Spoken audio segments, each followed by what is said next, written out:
Vamos lá dar início a mais uma sessão de conferências. Boa tarde a todos os presentes.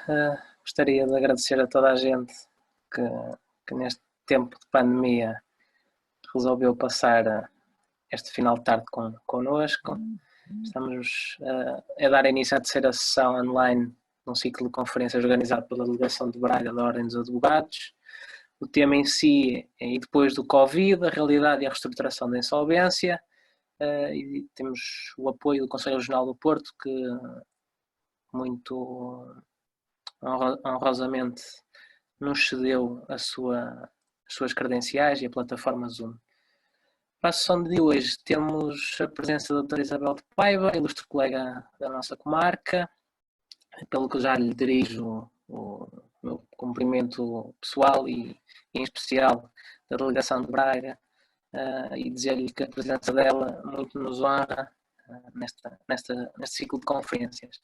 A doutora Isabel de Paiva já tem algum currículo profissional e académico, como comecei por dizer, é advogada aqui na comarca de Braga, fez a sua licenciatura na Escola de Direito da Universidade do Minho, frequentou um curso sobre Direito e Insolvência na Faculdade de Coimbra e presentemente encontra-se a frequentar uma pós-graduação em Direito do Trabalho e da Segurança Social na Universidade Católica do Porto.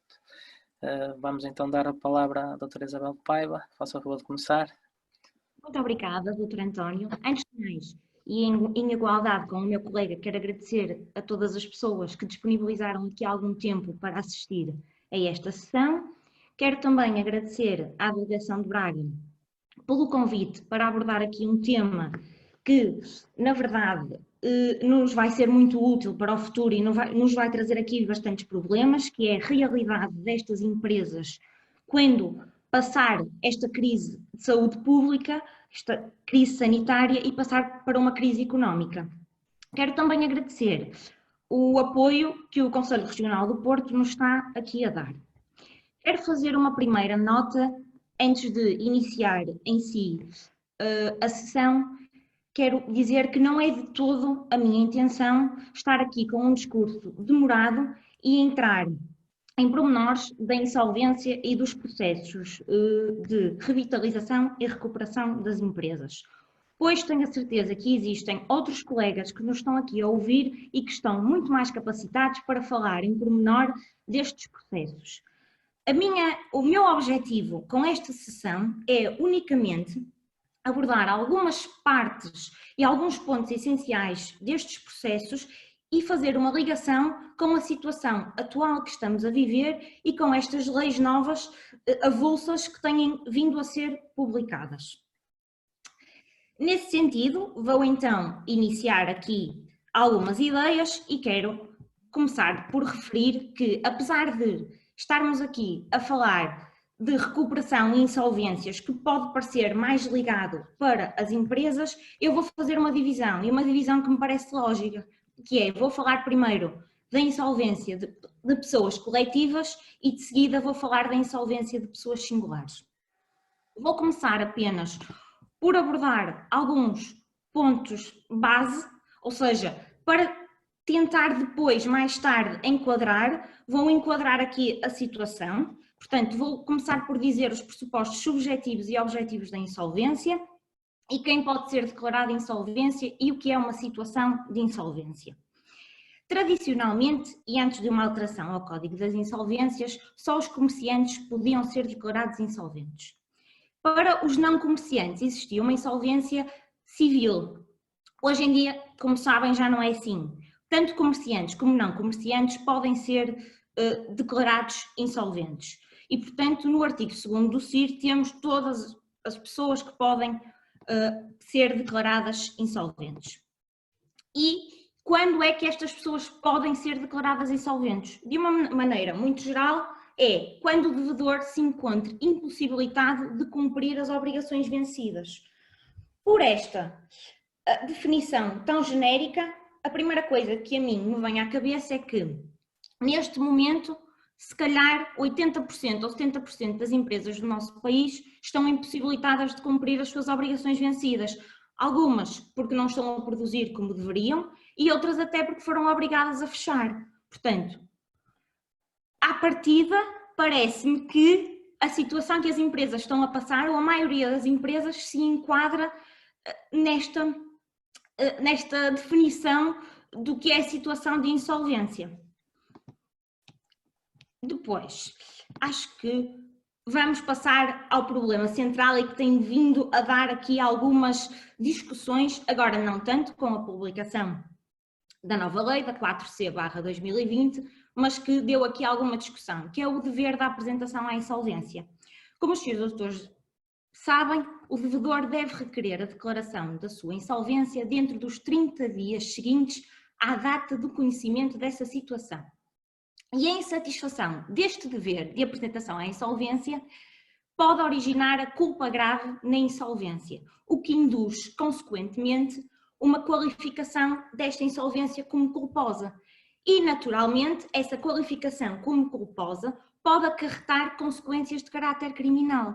Ou seja, esta é uma norma que causa uma enorme pressão às empresas que, encontrando-se numa situação mais difícil e que pode vir a ser irreversível, fazem logo uso desta norma. E a questão colocou-se: estando as empresas impedidas de trabalhar ou de trabalhar normalmente no seu curso normal, e estando a entrar numa fase de situação de insolvência, ou seja, terem as suas obrigações vencidas e não as conseguirem cumprir, se teriam ou não este dever de apresentação à insolvência. E o que é que o nosso governo, com as leis que estava a publicar, poderia fazer para proteger as empresas que estivessem nessa situação? Bem, a primeira lei que foi publicada, a lei número 1A/2020, de 19 de março, na minha opinião, não acautelava esta situação. Não suspendia este prazo de apresentação à insolvência. Só se fizéssemos uma interpretação muito ampla do artigo 7º é que conseguiríamos chegar a esta conclusão de que os prazos estariam suspensos. Agora, o mesmo não acontece com a publicação da Lei 4A/2020, de 6 de abril, que veio especificamente dizer-nos que estão suspensos o prazo de apresentação do devedor à insolvência. Note-se que este prazo está suspenso, ou seja, este prazo não vai começar de novo quando este estado de emergência acabar ou quando estas leis forem todas revogadas. Por isso, nós podemos ter aqui empresas, e estou a falar agora só nas empresas, porque as pessoas singulares não têm este dever de apresentação à insolvência. Nós temos aqui empresas que já fecharam ou estão com problemas de produção já há 3 semanas, que foi mais ou menos a altura em que isto tudo começou, 3 semanas, 1 mês, e podem já estar numa situação de insolvência, vendo só pela definição do que é situação de insolvência, há 3 semanas. Ou seja, quando estas normas forem revogadas, no meu entender, por estar uma suspensão dos prazos, ou seja, não há um início novo para estes prazos, estas empresas podem ser obrigadas em, numa semana ou dias, se apresentarem à insolvência, sob pena de estarem a incorrer no não cumprimento do dever de apresentação à insolvência. Isto foi o primeiro aspecto que eu quis retirar aqui da norma que foi publicada. O segundo é que, na minha opinião, e se repararem, esta suspensão deste prazo para a apresentação à insolvência só produz efeitos na data de entrada em vigor da lei, ou seja, no dia 6, segunda-feira. Não tem efeitos retroativos e por isso, e pelo que eu já disse anteriormente, parece-me que esta lei, apesar de ser boa e de vir proteger muitas empresas de caírem numa situação de insolvência e de chegarem rapidamente a essa situação, é boa, mas não me parece o suficiente, porque não acautela verdadeiramente os interesses das empresas por essa situação que eu já disse. Há empresas que podem já estar nesta situação de insolvência. Portanto, não foi um bom passo, não me parece que seja o suficiente. E mais, outra questão se coloca, que é: impede esta lei que outros credores venham requerer a declaração de insolvência do devedor? Não impede, nem poderia impedir. O governo não pode pôr uma lei que entre na esfera privada dos particulares e diga, a partir de agora não pode requerer a insolvência deste senhor. É claro que com as suspensões dos prazos, se entender que os prazos nas insolvências estão suspensos, que também não é certo, esta insolvência pode não ser levada avante, mas a verdade é que o credor pode pedir a insolvência do devedor.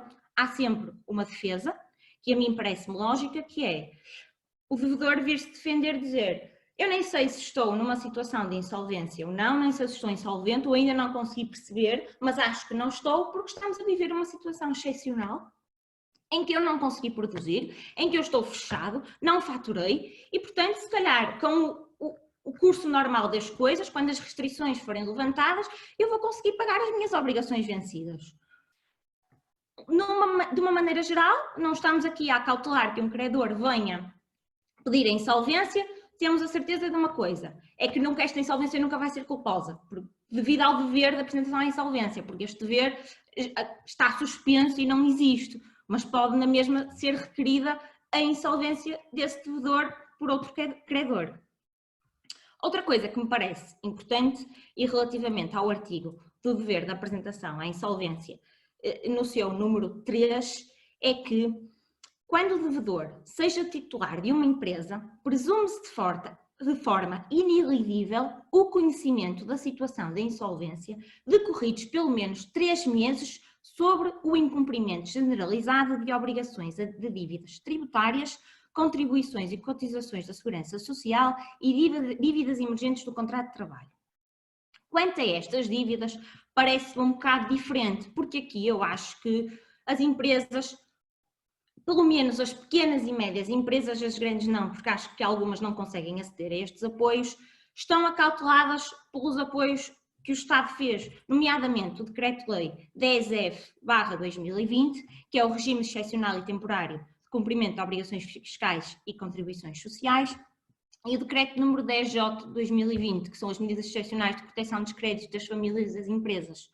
Portanto, acho que as empresas não vão cair, ou se caírem na insolvência, não será numa primeira fase, ou seja, já a seguir a esta situação, por dívidas, por falta de pagamento de contribuições e dívidas tributárias, porque de facto aqui estão mais acauteladas. E face a esta situação toda, eu quero agora lançar aqui uma sugestão. E, senhores doutores, quando eu vos digo uma sugestão, é mesmo uma sugestão, porque nós já sabemos que onde há 4 advogados, há 10 interpretações da mesma norma e, portanto, isto é só uma sugestão que me parece ser possível para a resolução de algumas situações de incumprimento contratual que as empresas possam vir a sofrer devido à situação de pandemia que o país está a atravessar. E essa situação é o artigo 437 do Código Civil, o chamado rebus sic stantibus. Este artigo refere que as circunstâncias em que as partes fundaram a decisão de contratar tiverem sofrido uma alteração anormal, sendo que neste caso a situação anormal é a situação de pandemia que estamos a passar e a declaração do estado de emergência, tem a parte lesada direito à resolução do contrato ou à modificação dele segundo juízos de equidade. Ou seja, eu daqui retiro que estas empresas que se veem em situação de incumprimento contratual, quase que como obrigadas a não cumprir, porque não podem, face à situação do estado de emergência que foi declarado e tiveram que fechar ou não conseguem produzir, podem resolver o contrato ou modificá-lo, segundo sempre os juízos de equidade. E eu acho que esta norma não pode ser ignorada nesta circunstância, e faz sentido que assim seja, porque, como nós sabemos, a celebração dos contratos, quaisquer contratos que celebremos, assenta numa realidade histórica que se está a viver naquele momento da assinatura do contrato. Por isso, a alteração de situações fáticas que foram no pressuposto da celebração daquele contrato, como é o caso de muitos contratos que nós estamos agora aqui, que foram celebrados e que agora não estão a ser cumpridos, não podem deixar de atingir o objeto daquele contrato. E, portanto, o lesado poderá modificá-los ou resolvê-los, como eu disse, sempre segundo os juízos de equidade. E aí levanta-se outro problema de o que é a equidade, o que são os juízes de equidade. Agora, se alguma empresa quiser, por exemplo, atrasar os pagamentos de um contrato, as prestações de um contrato, 1, 2, 3 meses, a mim não me parece que vá contra os juízes de equidade, porque as nossas próprias leis que foram publicadas vêm, no caso das instituições de crédito, por exemplo, dizer isso, que a moratória, que as pessoas podem atrasar os pagamentos, ficam livres de pagar durante algum tempo. Portanto, isto é só uma sugestão, uma maneira de darmos ou podermos dar aqui uma volta às coisas. Depois, outra forma ou outras duas formas de se evitar a insolvência, tal como a que eu falei anterior, e isto, seus doutores, é mesmo tentar, porque nós não adivinhamos o que vem aí, nem sabemos em que situação económica vão estar as empresas, nem quais são as consequências ou quais vão ser as consequências para estas empresas quando isto tudo acabar. Só vamos descobrir quando elas tentarem ou conseguirem voltar a trabalhar. Mas parece-me que será uma boa estratégia para algumas empresas, sempre, conseguirem negociar um processo de revitalização e recuperação de empresas. Que nós temos dois, que é o RER e o PER. O RER é extrajudicial e o PER é judicial. De igual forma, a insolvência, eu não quero falar destes processos de revitalização e recuperação detalhadamente, quero só fazer uma panorâmica geral do que são, quais são os benefícios para o devedor, os benefícios para o credor, se existirem, que é mais difícil o credor ter aqui alguns benefícios nestes processos. No entanto, face à situação excepcional que estamos a viver, acho que sim, acho que os credores podem de facto ter aqui algumas vantagens. O RER, então, começando por aí, ele está consagrado na Lei número 8/2018, 2 de março, e é um acordo de reestruturação entre o devedor e um ou mais credores. O RER tem esta circunstância, que é que o acordo pode ser feito entre o devedor e um ou mais credores. Não precisam estar todos os credores, na medida em que os credores que não assinarem este acordo de negociação não ficam abrangidos pelos efeitos deste acordo. E, ao contrário da insolvência, obviamente, este plano aplica-se às empresas que estão em situação económica difícil. E talvez esta definição ou este pressuposto de situação económica difícil possa estar mais ligado e faça mais sentido na situação atual que as empresas estão a viver. Porque certamente todas, ou a maior parte delas, estão numa situação económica difícil.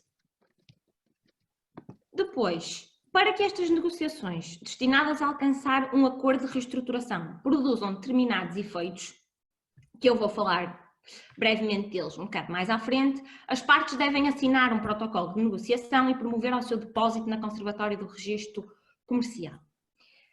Se as partes se limitarem só a fazer um acordo e não o depositarem, isto não passa de um acordo normal, não tem efeitos, não tem consequências, não tem nada. Portanto, cada empresa toma a decisão que quiser, mas na minha opinião, se vamos adotar o RER, vamos adotá-lo com todas as medidas que eles nos possam trazer e todas as vantagens e se calhar algumas desvantagens, mas acho que é caso para, sem dúvida, fazermos o depósito destas negociações. Após o depósito do protocolo de negociação, o devedor fica obrigado a manter o curso normal do seu negócio e não praticar atos de especial relevo. É claro que esta questão do curso normal do seu negócio, de manter o curso normal do seu negócio, pode aqui trazer alguns problemas nesta fase. Porquê? Porque não me parece que nenhuma empresa consiga aderir ao RER nesta fase em que não está a trabalhar e não está a manter o curso normal do seu negócio. No entanto, uma empresa que aderiu a este plano antes da situação do estado de emergência, não vejo porque este plano seja agora suspenso por alguma razão. porque obviamente que as medidas do RER não se vão sobrepor às medidas do estado de emergência. Se as medidas do estado de emergência são concretas no sentido de obrigar aquelas empresas a fechar, não me parece que isto inviabilize a continuação deste plano. Claro que a empresa não vai conseguir estar a produzir, mas se calhar em vez de pagar agora ou no próximo mês aquelas obrigações a que estava obrigado na negociação, puxá-las para daqui a um mês ou dois quando voltar a trabalhar. Depois, a participação no protocolo das negociações ou a adesão a este por credor que tenha requerido a insolvência do devedor determina a imediata suspensão do processo de insolvência, caso esta ainda não tenha sido declarada.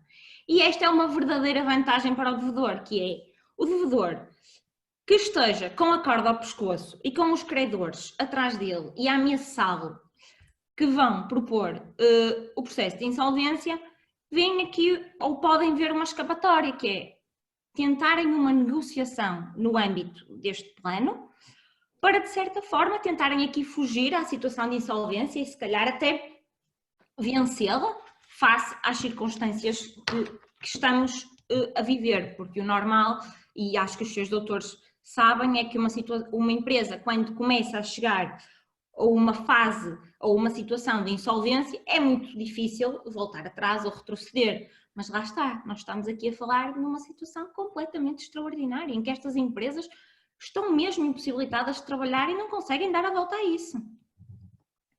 Depois, outra vantagem importante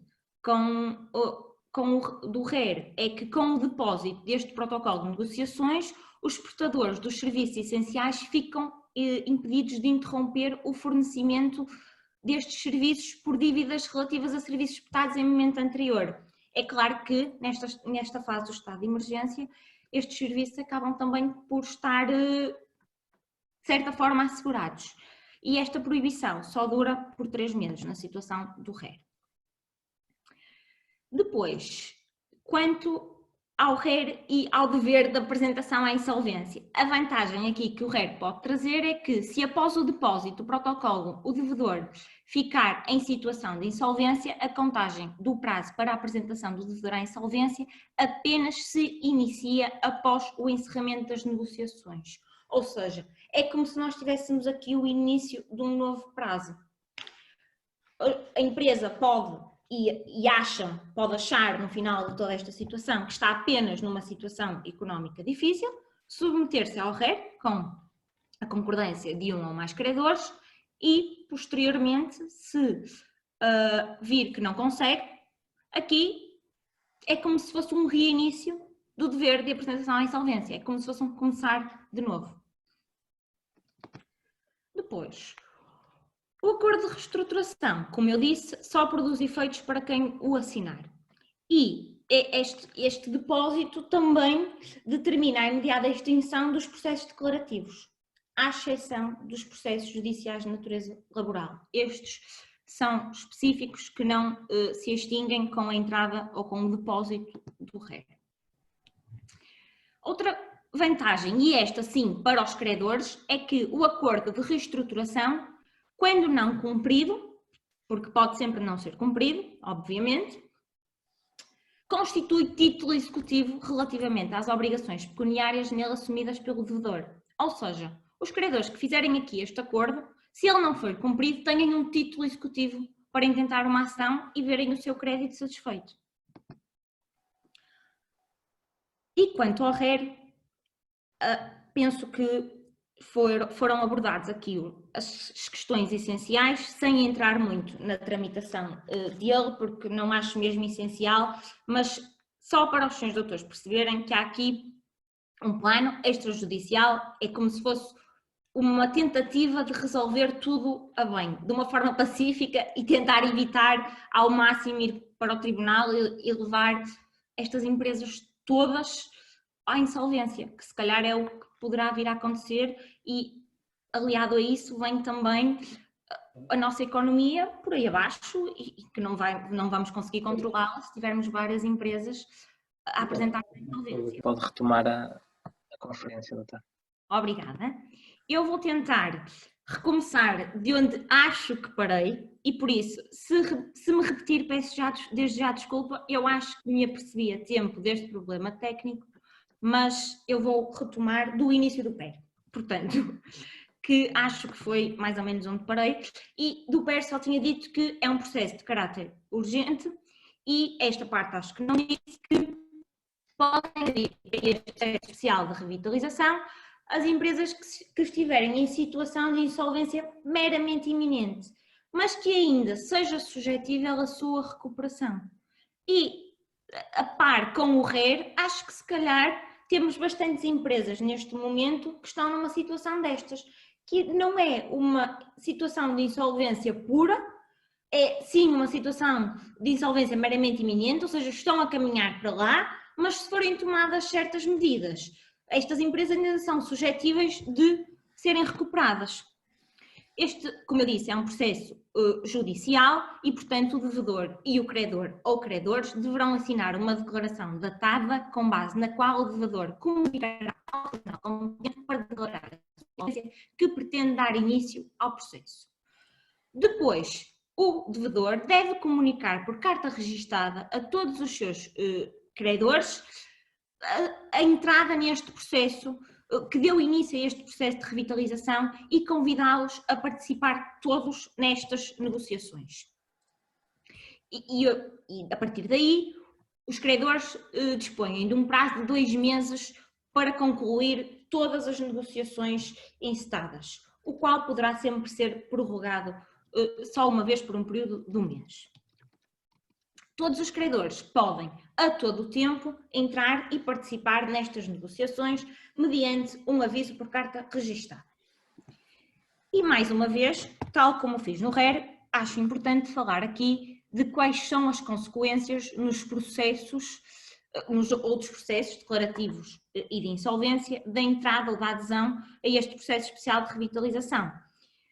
Quando se inicia este processo especial de revitalização, há a nomeação de um administrador judicial, que é ele que vai, pode-se dizer, comandar todas as negociações que sejam feitas. E a nomeação deste administrador judicial provisório, no processo de revitalização, tem como efeito obstar à instauração de quaisquer ações de cobranças de dívidas contra o devedor e durante o tempo em que perdurarem as negociações. Portanto, todas as ações com uma finalidade idêntica, que é de cobrarem as suas dívidas, são como se suspensas, e os processos de insolvência, em que anteriormente haja sido requerida a insolvência e ainda não decretada, suspendem-se também com a publicação no portal de sítios do despacho da nomeação do administrador judicial. Portanto, mais uma vez, para o devedor que esteja numa situação difícil e que, como eu disse lá atrás, o facto de os credores não estarem impedidos de requererem a sua insolvência, apesar de não ser culposa, mas que possam na mesma requerer esta insolvência, acabam por estar aqui protegidos se conseguirem aderir ou se conseguirem um acordo para todos aderirem a este processo especial de revitalização, que acaba por suspender estes processos de insolvência que ainda não tenha sido decretada. E parece-me que nestes próximos tempos nenhuma insolvência que seja requerida por agora será decretada logo imediatamente ou serão cumpridos os prazos para ser decretada. Depois, o PER pode ter 2 maneiras de se concluir. Ou se conclui com a aprovação de um plano de recuperação e a empresa tem que o cumprir e tem efetivamente que tentar a recuperação da empresa e pagar as dívidas que tem com os credores, ou pode-se concluir sem a aprovação de um plano de recuperação. E quando não há aprovação deste plano de recuperação, temos 2 situações. O devedor pode estar numa situação de insolvência e aí o administrador judicial é obrigado a comunicar ao tribunal e é decretada a insolvência do devedor, ou pode não estar. E quando não estiver, quando isso acontecer, quando o devedor não estiver em situação de insolvência, o que acontece é que os efeitos do PER é como se extinguissem, deixassem de existir.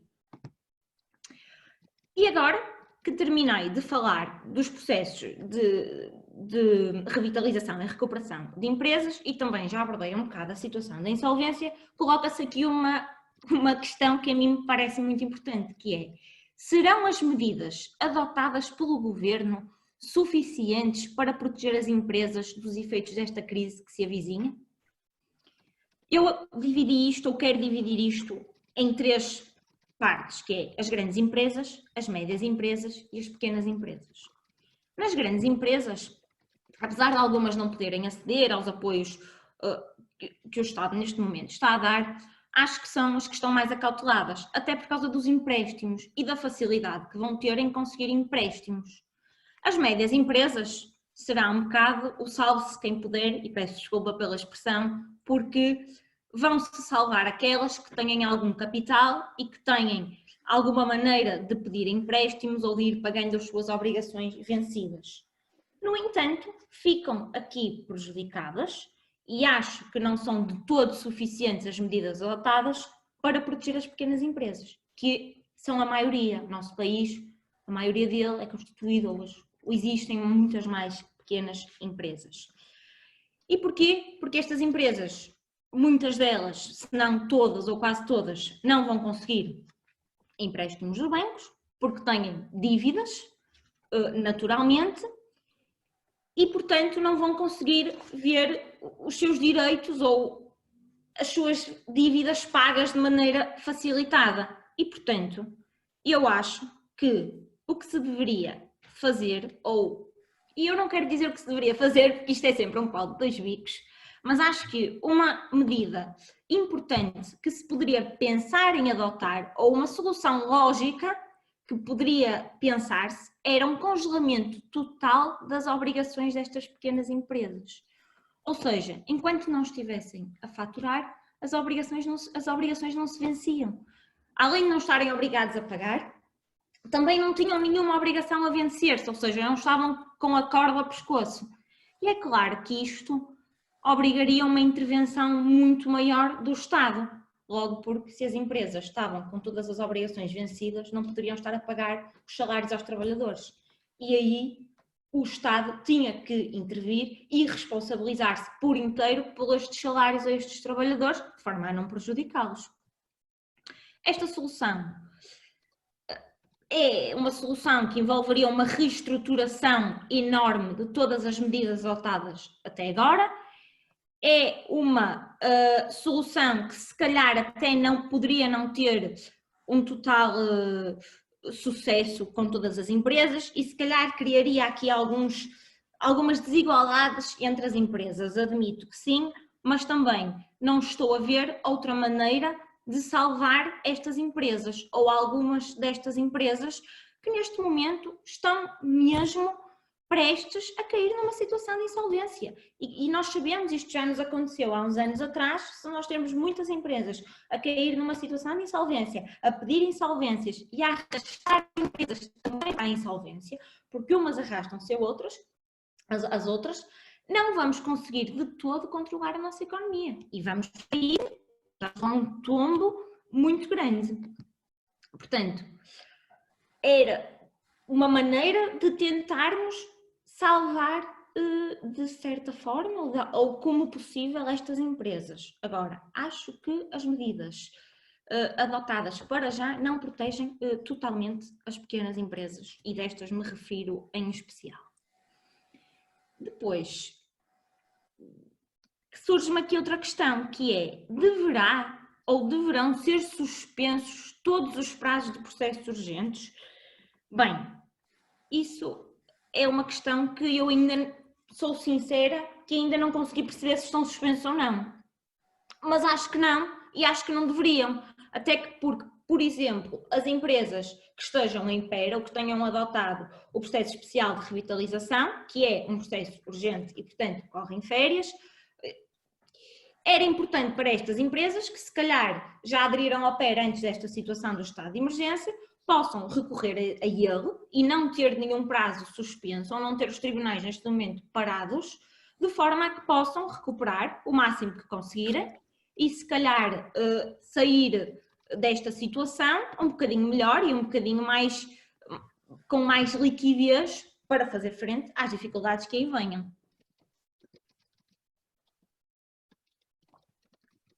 Outra interpretação que tenho, e esta confesso que não sei mesmo se poderá criar aqui discussão, é que eu, para já, de todos os decretos que foram publicados, não consigo encontrar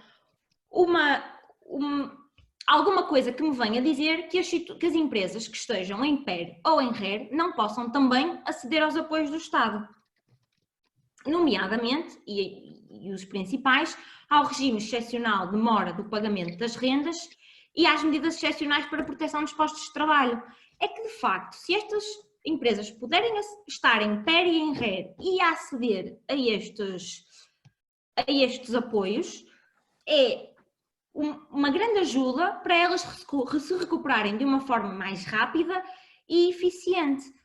É claro que isto traz aqui uma discussão medonha, não digo que não. Agora, de facto, não li nada que as impedisse de poderem usufruir destes apoios. E se assim for, se puderem usufruir destes apoios, por que não conjugarem as duas coisas e se calhar tentarem uma recuperação mais rápida?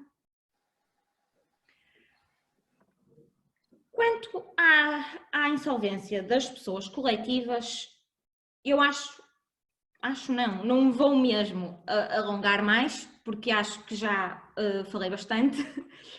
E lá está, como eu disse no início, não é de todo a minha intenção falar aqui pormenorizadamente destes processos.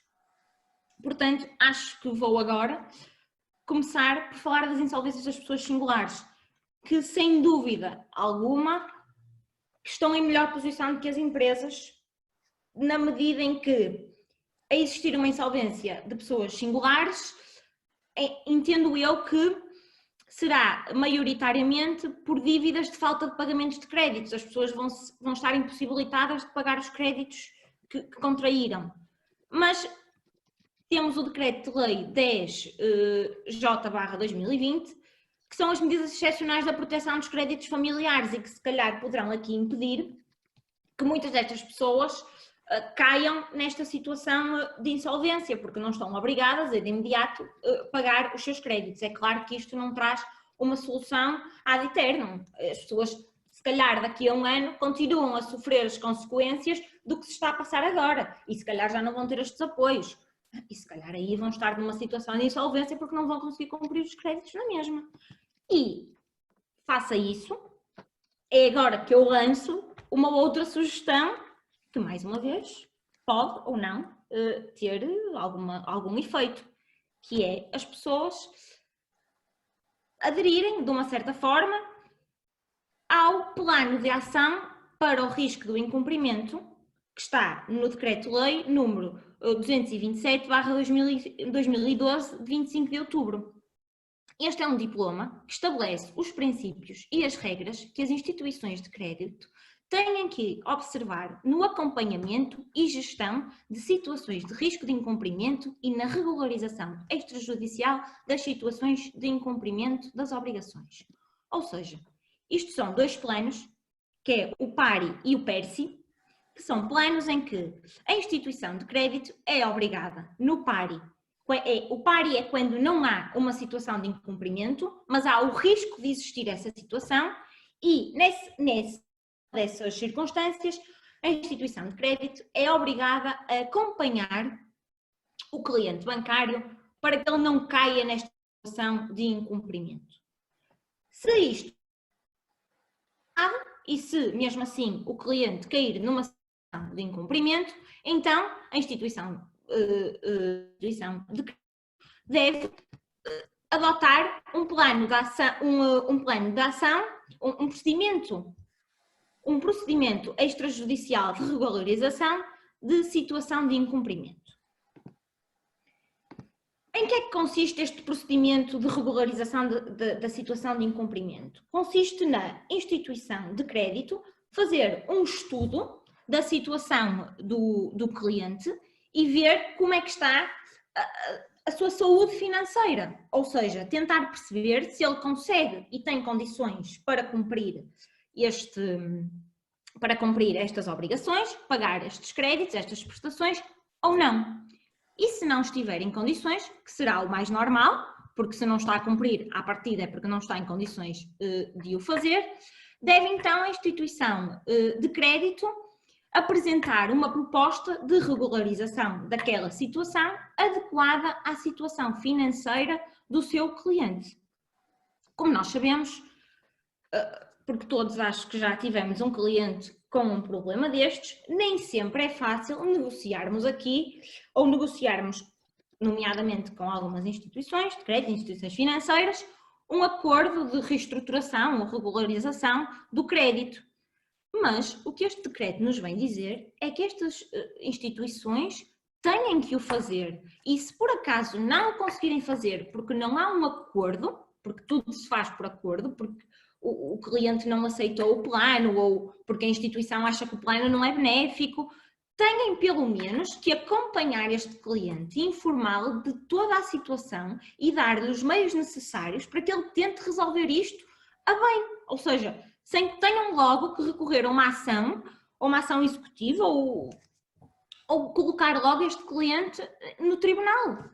E este decreto traz mesmo essa obrigação para estas instituições financeiras, diz mesmo que elas têm que prestar auxílio, elas são obrigadas a adotar estas medidas, seja elas próprias, porque estão a pressentir ou porque o cliente lhes diz que está numa situação de risco, porque em cumprimento elas apercebem-se que está numa situação de risco e a própria instituição adota estas medidas, seja porque o cliente pede, envia uma carta a dizer que quer aderir a algum destes planos, a instituição é obrigada, pelo menos, a uma tentativa.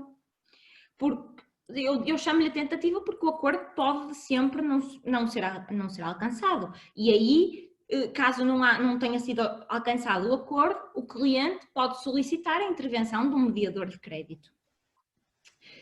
Uma vantagem deste PERSI, deste plano de regularização, é que no período compreendido entre a data de integração do cliente no PERSI e a extinção deste procedimento, este procedimento extingue-se, por exemplo, com o pagamento ou com a falta de acordo, a instituição de crédito está impedida de resolver o contrato de crédito com fundamento em incumprimento, de intentar ações judiciais tendo em vista a satisfação do seu crédito e de ceder a terceiros uma parte da totalidade do seu crédito. Portanto, isto é de facto uma vantagem e dá aqui tempo ao devedor e ao cliente, neste caso, de tentar regularizar a sua situação ou ver o seu cumprimento de uma forma mais facilitada, consiga de forma mais fácil cumprir isto, se calhar diminuindo aqui as prestações ou o valor das prestações. Um último reparo que gostaria de fazer quanto à insolvência de pessoas singulares e que todos conhecemos, penso eu, e que pode ser muito utilizado, é que se mesmo assim, depois de todas estas medidas do governo, depois de tentarmos um PARI e um PERI, a pessoa singular continuar em situação de insolvência, em que não consegue mesmo cumprir as suas obrigações, que existirão, com certeza, porque muitas vão perder o emprego, muitas vão ficar em situações de facto bastante difíceis, ao devedor pode-lhe sempre ser decretada a insolvência e concedida a exoneração do passivo restante, que se traduz na exoneração dos créditos sobre a insolvência que não foram integralmente pagos no processo de insolvência ou nos 5 anos posteriores ao encerramento. Já dá uma ajuda, porque é como se o devedor, que ficou de facto numa situação muito prejudicial, visse o seu cadastro, vamos assim dizer, limpo e poderá continuar uma vida começando do zero, porque de facto não teve culpa naquilo que lhe aconteceu. E eu acredito que a maior parte das insolvências que vão ocorrer devido à pandemia que estamos agora a atravessar sejam sem culpa, porque de facto as pessoas estão numa situação excepcional, nunca se viram numa situação como esta, e por isso terão aqui todos os pressupostos preenchidos para que lhes possa ser concedida a exoneração do passivo restante. Chamar só a atenção que esta exoneração não abrange os créditos por alimentos, as indenizações devidas por factos ilícitos dolosos praticados pelo devedor, os créditos por multas, coimas e outras sanções pecuniárias por crimes de contraordenação e os créditos tributários, ou seja, os créditos às finanças e as pensões de alimentos aqui não ficam exoneradas. E assim, senhores doutores, termino aqui a minha apresentação. Acho que consegui falar das coisas essenciais e das coisas mais importantes e que me parecem a mim mais importantes e, portanto, agora, se souber e se conseguir, poderei responder às perguntas que entenderem. Pronto, doutora Isabel, nós já temos aqui duas questões e uma reflexão aqui do colega Carlos Jorge Gonçalves. Eu não sei se tem acesso aí ao questions and answers aí no seu canto inferior. Canto. Sim. Então, o doutor Carlos Gomes Ferreira pergunta-lhe para uma eventual resposta se a obrigação da apresentação à insolvência fica ainda suspensa durante o estado de emergência, sempre que o devedor tenha comunicado ao tribunal o início de negociações com os seus devedores, com os seus credores, com vista à ação de medidas de reestruturação. Ou seja, deixa-me ler, sempre que o devedor tenha comunicado ao tribunal o início de negociações com os seus credores, com vista à ação, se a apresentação à insolvência fica ainda suspensa. Sim, o dever de apresentação à insolvência, Sr. Dr. Carlos Gomes Ferreira, neste momento está suspenso. E se o devedor comunicou ao tribunal o início de negociações, ou seja, ou está império, está a iniciar um processo especial de revitalização, de recuperação da empresa. Portanto, o prazo para se apresentar à insolvência está suspenso e só começará ou se iniciará ou só terá esse dever depois se vir que as negociações não são levadas a bom porto e que de facto está numa situação de insolvência. Portanto, a minha resposta é que sim, que a partida está suspenso. Durante o estado de emergência isso está.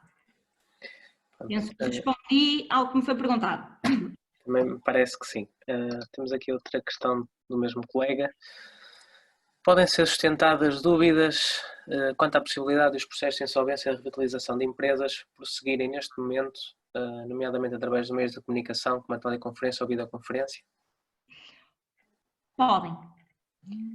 Na minha opinião, sim. Eu acho que, e pelo que nos diz a norma, e até vou pegar aqui nela, à partida os processos urgentes não estão suspensos e o PER e a insolvência são processos urgentes. No entanto, e face à situação excepcional que nós estamos a viver, porque eu vou sempre falar na situação excepcional que nós estamos a viver, acho que não devem ser criados entraves a que estas diligências se façam pelos meios de teleconferência ou videochamada, mas temos que ter atenção que podem existir colegas ou funcionários do tribunal ou juízes, porque isto para funcionar temos que estar todos, que não estejam em condições de poder levar a cabo estas diligências e, portanto, sim. Agora, pelo que diz a norma em específico, não, estes processos devem continuar e, como eu referi, até é vantajoso para as empresas que continuem. Entretanto, temos aqui mais uma questão. Eu se calhar deixava a ler, se calhar é mais fácil. Do Dr. Carlos Jorge Gonçalves. Sim.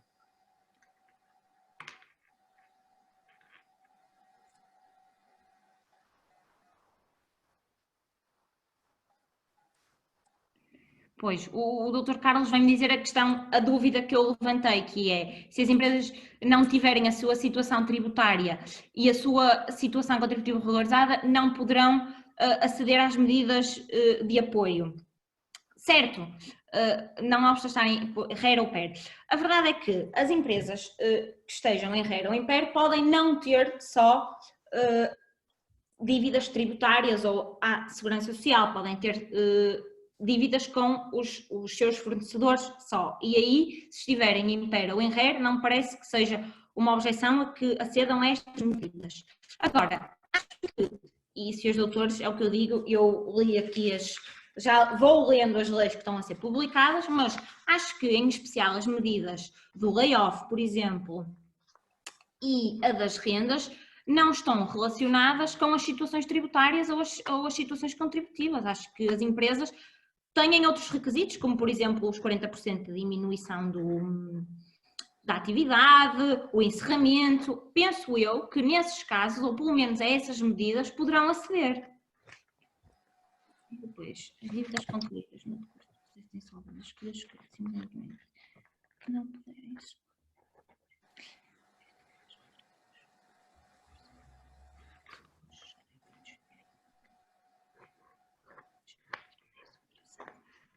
Não. Eu, aqui na dúvida do Dr. Carlos Jorge Gonçalves, eu penso que não, porque são dívidas que não, lá está, não foram ao processo de insolvência. E, portanto, esta questão tem aqui como é que eu lhe de explicar? Tem aqui dois entendimentos interessantes. E eu tive uma situação dessas e até posso explicar que foi na questão de uma dívida que era conjunta e um pediu a insolvência e outro não, e portanto eu acho que esta situação aqui pode ser interessante. É que quando é feita a exoneração, o que é dito é que a pessoa está exonerada de todas as dívidas contraídas anteriormente e, portanto, podemos interpretar, está exonerada das dívidas todas. Se um credor não veio reclamar, olha, azar, viesse e, portanto, está exonerado. Mas depois temos situações como, por exemplo, a que eu tive e que também ainda não sei bem como é que vou resolver, que foi a de existir uma dívida comum, que era um casal que se divorciou e tinham uma dívida comum a um banco e um pediu a insolvência e o outro não. E então a dúvida foi, ficou exonerado daquela dívida, certo? Mas o ex-cônjuge ficou obrigado a pagá-la e depois, se calhar, tem o direito de regresso. Portanto, ficou exonerado, mas não foi uma verdadeira exoneração, porque se calhar vai ter agora que pagar a sua metade em termos de direito de regresso. Agora, Sr. Dr. Carlos, eu acho, mas lá está, estou-lhe a dizer, eu acho que fica exonerado na mesma, porque o credor é que tinha a obrigação de vir reclamar a sua dívida. Mas lá está, se calhar existem pessoas mais capacitadas para lhe responder a isto e que se calhar já passaram mesmo por estas situações. Penso que não há mais nenhuma questão, pois não, doutor António? Pelo menos colocadas aqui não, estava aqui a tentar perceber aqui na lateral, mas também parece-me que não. Eu gostava só, não sendo uma questão propriamente dita, mas essa questão que falou, que mencionou da suspensão generalizada das obrigações das empresas e que seriam de alguma forma assumidas pelo Estado, eventualmente, eu percebo o fundo dessa sugestão, mas isso no limite, não é? Isso é impraticável, não é? Tendo em conta que nós não sabemos o dia da manhã e estas pequenas e médias empresas, se 90% delas, não é, começar a não conseguir de nenhuma maneira cumprir com as suas obrigações, passar isso tudo para o Estado, eventualmente ao colapso será mesmo total, em vez de ser só das empresas e as consequências atinentes a tudo mais. Mas sem dúvida que acho que é uma sugestão que merece reflexão, porque depois também tem a contrapartida, os trabalhadores vão para o desemprego, não vão, é questão de salariais, o Estado o que não paga de um lado vai ter que dar no outro, portanto é uma sugestão interessante. Eu acho que sim, eu acho que se o Estado agora se calhar conseguir fazer este esforço extra, não é? Porque isto será sempre um esforço extra e grande, não tenho dúvida nenhuma, que se calhar tínhamos que chegar aqui a um acordo dos trabalhadores virem todos receber o salário mínimo, uma coisa deste género. Se chegarmos a esse ponto, se calhar vamos diminuir os encargos do Estado para o futuro, que se tivermos muitas empresas aqui a cair na situação de insolvência e não se conseguirem manter, não vamos nunca conseguir recuperar, nunca, é um bocado geral, mas não vamos conseguir em tão pouco tempo recuperar a nossa economia. Portanto, lá está, Dr. António. Foi o que eu disse. Esta é uma solução que precisa de ser bem pensada e ver bem os prós e os contras. Não havendo mais questões, eu dou por encerrada esta sessão. Gostava de agradecer à doutora Isabel de Paiva, que se disponibilizou Obrigada. a nos dar esta sua sabedoria e a sua atenção a nós. Gostava só, antes nos despedimentos finais, de lembrar os colegas que a nossa próxima sessão online será no dia 16 de Abril, pelas 18 horas, e o tema será sobre a fiscalidade dos advogados, como prevenir litígios e otimizar recursos. A oradora será a estimada colega aqui de Braga, a doutora Susana Costa, e mais uma vez será a organização da Delegação de Braga em cooperação com o Conselho Regional do Porto. Gostava de desejar a todos os presentes uma boa Páscoa, cuidado com as amêndoas e protejam-se e ficam em casa. Obrigada a todos. Obrigado.